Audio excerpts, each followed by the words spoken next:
So if you didn't know it by now, modern day race cars, especially the prototypes, are basically like spaceships. There is 1,000,001 customization options you can do to the car while driving on the fly, and most F1 drivers do this while on their flying qualifying laps, especially to extract the most performance from the car as possible. Now, while we as sim racers don't have to exactly change a bajillion settings on the fly while driving, there are lots of menus to navigate for things like fuel, tires, and other things like weather reports and pit stop menus. Now, one solution to this is, of course, you can get a wheel with loads of switches and toggles on it, like most F1 style wheels on the market, or you can get something like today's solution, which is a button box. And to put simply, it is a box with loads of buttons. So today we're going to be checking out the Box 1 Racing X1 button box, kindly sent over by the team at Box 1 Racing. So thank you very much, guys. Much appreciated. The exterior is a 3D printed plastic with a carbon fiber texture finish to it, and on the face of the button box you have 20 buttons and 2 rotary dials. The rotary dials can also be pressed in, adding 2 more button inputs, bringing a total to 26 inputs possible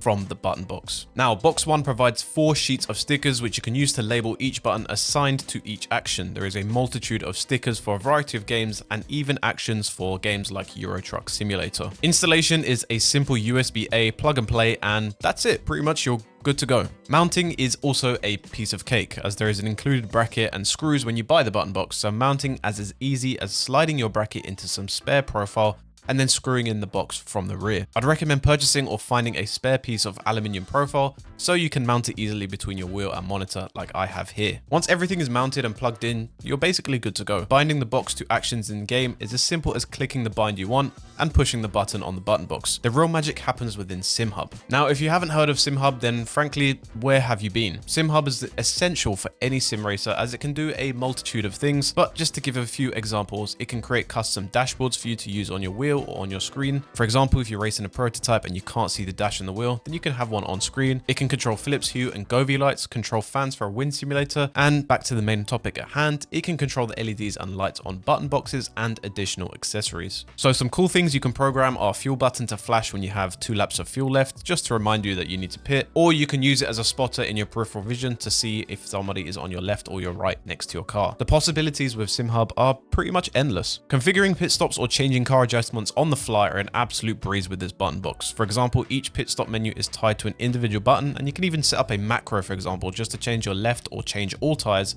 and all can be done at just the press of a button. Now, yeah, theoretically you could just do this on your wheel, but during a race, some of you already know this, trying to make anything else rather than the task at hand is quite an ordeal, and a few seconds lost of concentration might cause you to make a mistake, and not all the wheels in the market have a lot of buttons on them already. Now, if we make this as a comparison to something which is the most obvious contender here, and a lot of people are already using this, and that's the Elgato Stream Deck. While the Stream Deck is highly versatile and offers a great visual interface through their software and hardware, it does lack on the tactile physical buttons that are compared to the X1. The X1 is clearly tailored to more purist and immersion seekers in sim racing, so the X1 wins in this category. That said, there is no easy way to avoid the price comparison. The X1 is priced at nearly double the cost of the Stream Deck. Given the Stream Deck's broader variety of use cases such as controlling music, managing OBS scenes, or even general productivity, the value comparison can feel pretty uneven. However, the X1's specialized focus on sim racing may justify the price for those who are deeply invested in, let's face it, this money pit of a hobby. To wrap things up here, the X1 button box is a fantastic addition to any sim rig. While its price might be a hefty barrier for entry, it's not out of place when compared to other premium products in the sim racing space. More importantly, it genuinely elevates your setup. Having dedicated buttons for every action eliminates the hassle of scrolling through menus, making pit stops and car adjustments effortless so you can stay focused on the race at hand. The customization options through SimHub are also the cherry on top of the cake, allowing you to personalize the X1 to fit your rig's theme or style perfectly. If you're serious about sim racing and want a tool that blends functionality with immersion, the X1 button box is definitely worth considering. So thank you once again for Box 1 Racing for sending this over.